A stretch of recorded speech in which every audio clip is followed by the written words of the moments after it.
What's happening, folks? Welcome back to the channel. This is the starting 11 prediction for tomorrow's Europa League tie against Braga at Celtic Park. We come into it with 1 point on the board following the 1-0 draw in Belgrade last week and off the back of that 0-0 against Hibs in the league on Saturday. So no wins in the last two is one way of looking at it, but we did get a better performance in the second half in Belgrade.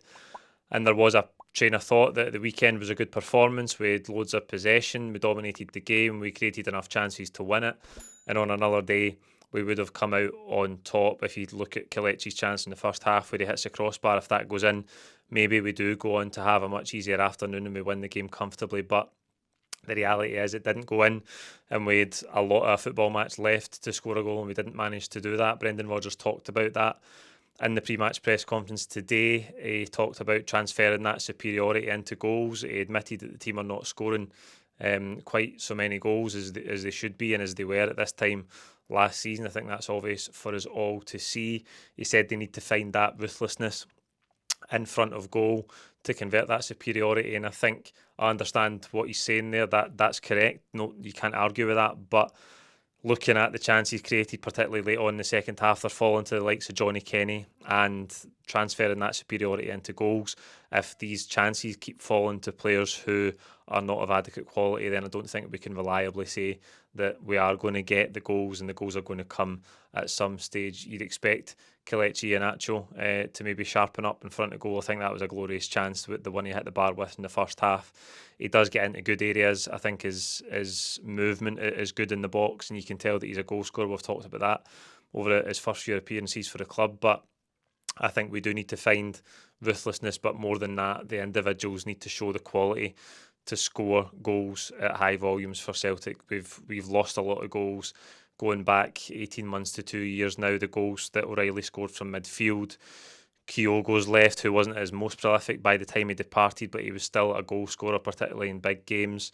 We have lost a lot of goals. Kuhn departed in the summer as well. So from that team that was flying back at the start of last season, we've lost a hell of a lot of goals from it, and we're seeing it play out now. 4-0 draws in the first 11 competitive games will tell you that we don't quite have enough quality in front of goal. But I accept that it's early. There's a lot of new players in the team. They need to, I think Brendan Rodgers said today, they need to get used to need to find the connections, and the dynamism will grow and the sharpness will grow the more they play together. I accept that, but I do have my doubts about certain players in terms of their quality to deliver, and particularly the depth in the squad when we're going to the bench like we had to do on Saturday, trying to find some inspiration, trying to find someone who can come on and win us the game. Off the pitch, there is going to be another silent protest tomorrow. I won't be at the game because I chose not to take up any Europa League tickets after what happened in the summer. Anybody who watches the channel knows that. We've been over it at length. There will be a 29-minute silence tomorrow, a silent protest. I think the one at the weekend, the 12 minutes against Hibs, maybe wasn't the most visually impactful form of protest. It has got a lot of people to talk about it, but I think predominantly that conversation has been about whether or not people within the support agree or disagree with it. I think that it went by relatively quietly. Again, as a silent protest, you would expect that. But I think in terms of the previous forms of protest with the banners at Partick Thistle, the late arrival at Kilmarnock, those were more visually impactful, and I thought maybe put attention on the board a wee bit more effectively. It is early days. I know there's going to be more forms of protest as the movement goes on while the silence from the club continues. I thought it was interesting today that Brendan Rodgers said he was asked a lot of questions about the silence and the impact it might have on Celtic, the potential impact it might have on the opposition. But he did say, my hope is that both parties would sit down and come together and we can move on. That's about as close as Brendan Rodgers can come to publicly saying it's about time the club addressed the fans' concerns, and then hopefully the fans can move on. Now, I don't see any signs from the club that they're going to address all the questions in the open letter. They did offer that meeting about the Fairhurst inquiry which was rejected, I think rightly so, by the Celtic fans collective. We'll see how this progresses. We'll see how the opening half an hour unfolds tomorrow. I think, again, we know it's a European game. The history around Celtic and big European games is of great atmosphere at Celtic Park, but I think tomorrow it's an early kick-off. Some people have chosen to not take up their tickets for the Europa League games, like myself. I don't think it's going to be a sellout or anywhere near it if you have a look at the ticket availability online. So it's not going to have that usual feel that a European game might have. And of course, it's in the secondary competition, it's in the Europa League, it's not in the Champions League. And we messed up qualifying for the Champions League so royally that that's why people have chosen to take some action on it. So we'll see how it unfolds. I think one of the interesting things with it is a lot of people say that it really negatively impacts the team on the pitch. I think that overstates it a bit. I think, particularly as I said in the build up to the weekend, domestic games can tend to be a bit quiet at Celtic Park, and there's still reactions, there's still celebrations to goals if any go in, and there's still natural reactions to moments that happen in the game. There's just not quite as much singing as you would expect. So I think we've read a lot into it. I think the discourse around it has maybe been a bit overstated, but we'll see how this one unfolds tomorrow night, and I'd expect different forms of protest to continue while the club's silence on the matters continue as well. Right, let's turn our attention to Braga then. They've had no wins in their last 5 league matches, only one win in their last 5 in all competitions, and that came against Robin van Persie's Feyenoord in the first match day in the Europa League last week. They won 1-0 at home. We will obviously face Feyenoord in match day 5 away from home in the Europa League. They have some familiar names in there. 39-year-old João Moutinho, who has 146 caps for Portugal. That's some way short of Cristiano Ronaldo's astonishing 223 caps. He's second in the all-time list, João Moutinho, a real veteran in there, just turned 39. Ricardo Horta is a name you might know as well. He's been at Braga for years. He's scored 138 and 433 since 2016, so he's a bit of a stalwart for them as well. They haven't had the best start to their domestic campaign. They are sitting 7th in the Portuguese league. Like I say, their recent form is not great at all. Brendan Rodgers said in the press conference that he expects them to play 3-4-3, which is kind of 5 at the back, 3 with wing backs. So we'll see how that unfolds for them. I think the left wing back has been one of their better players so far this season. Lelo is the man there. He's had 2 goals and 2 assists, I believe. So he might be a danger. It's going to be interesting to see how we match up against that 3-4-3 system and where we can find the space and see if we can try and hurt Braga. But you would expect it to be a decent test for us, but it is very much a Europa League fixture. This is a profile of club that you expect in the Europa League. They're not of the highest calibre. Still a decent side, still a decent test for us. And if you look at the weekend and even potentially that game in Belgrade last week, we will have to convert the chances when they come along. That's the thing that we're not really doing.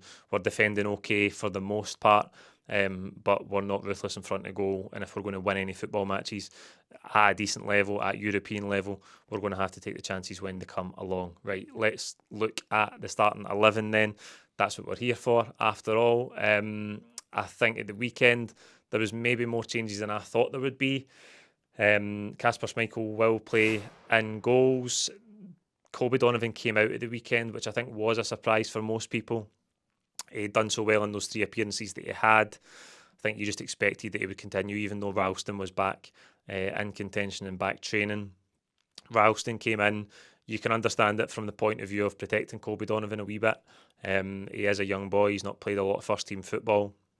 Brendan Rodgers said today that he'd also been away with Scotland just before that as well, so it was a case of just taking him out.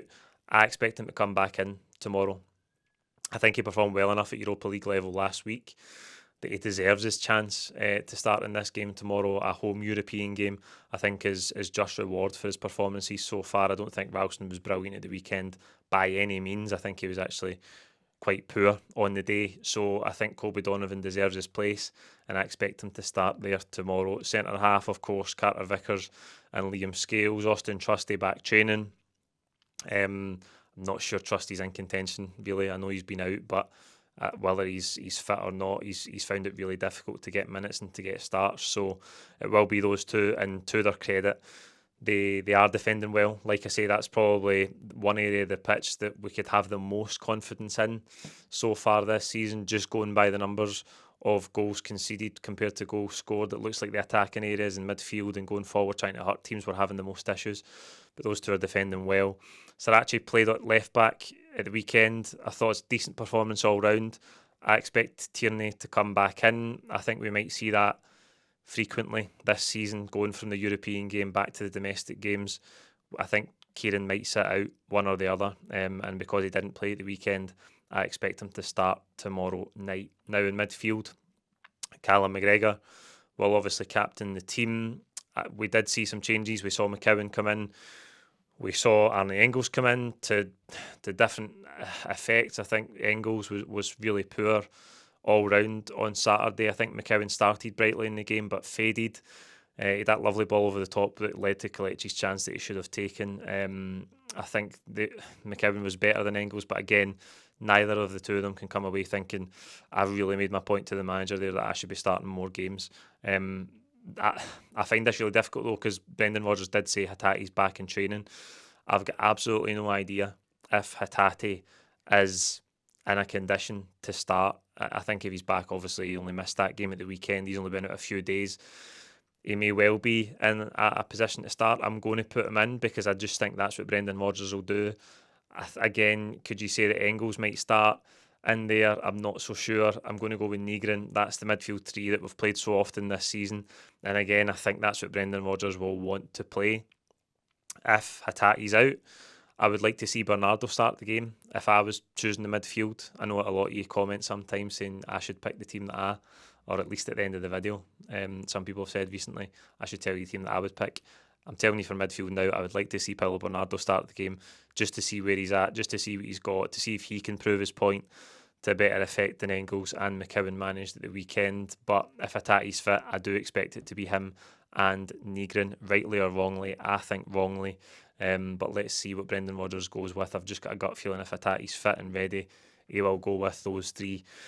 Now, the front line, again, is considering the situation on the right-hand side.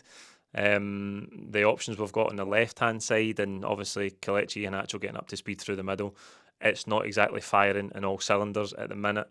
Daizen Maeda started on the right-hand side against Hibs. I'm going to go with him to start there again tomorrow.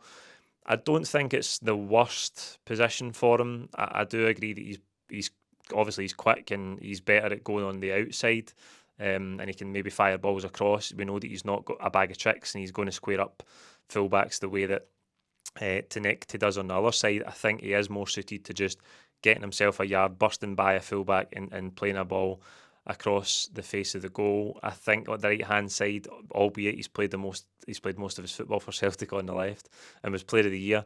I hasten to add last season in that position, but I think his drop off and I think trying to fit Tenekte in the team means that he will play from the right hand side. And like I say, it will be Sebastian Tenekte on the left hand side. I thought he created some chances for us at the weekend. He played sort of in fits and starts. You expect that from a winger. He's not going to be 8 or 9 out of 10 every single week. That doesn't tend to be the nature of wide players. They can be inconsistent from time to time, but again, a home European game, his home European debut. Hopefully he can perform to a high level, and I'm going with Iheanacho through the middle. I think he probably should have stayed on the pitch at the weekend, like I say, and absolutely no harm to Johnny Kenny, but he's a fringe player. He signed a new 4-year deal in the summer. There was talk of selling him at one point during the summer. He played against Falkirk in the League Cup, got a goal, disappeared off the face of the earth, comes back off the bench to try and save the day for us in a tight game against Hibs, one of the better teams in the league. It just doesn't really make any sense, that. I think the situation with Yamada, again, Brendan Rodgers was asked about that today. He's basically saying they're training, they're working hard, but they're not good enough. He didn't use those words, but that's what he's saying. There's players ahead of them. And I think if you look at the lack of goals that Celtic are scoring and you're an attacking player that can't get in the team, tells you everything you need to know about where your levels are at. I think Kelechi Iheanacho will get better. He can be a good player for us. And I think because of his qualities, and he's the striker of the highest level at the club, he should have stayed on the pitch. Hopefully he's in a condition where we can now get at least 70, 80 minutes out of him. I'd like to see that. I think he will get chances, there's no doubt about that. And hopefully he can put them away like he was unable to do on Saturday. So that's the 11 I think the manager will go with. You can let me know who you think will start in the comments below. Please like the video, comment your own thoughts, as I say, and don't forget to subscribe if you haven't already. Tomorrow night will be a bit different. I was trying to think of the last home European game that I missed, and I think it was the Lazio game in the Champions League a couple of years back when I was ill. So it's been a long time since I've missed a European home game. I wish that I could be there, but I just don't think it's right to be rewarding the club with more ticket money after the failings and the silence from them. Everybody's free to make their own decision on that, but you know where I'm at on it. So tomorrow it will be a live stream after the game in a similar format to what it was last week after Belgrade. Please join us for it if you can. Thank you.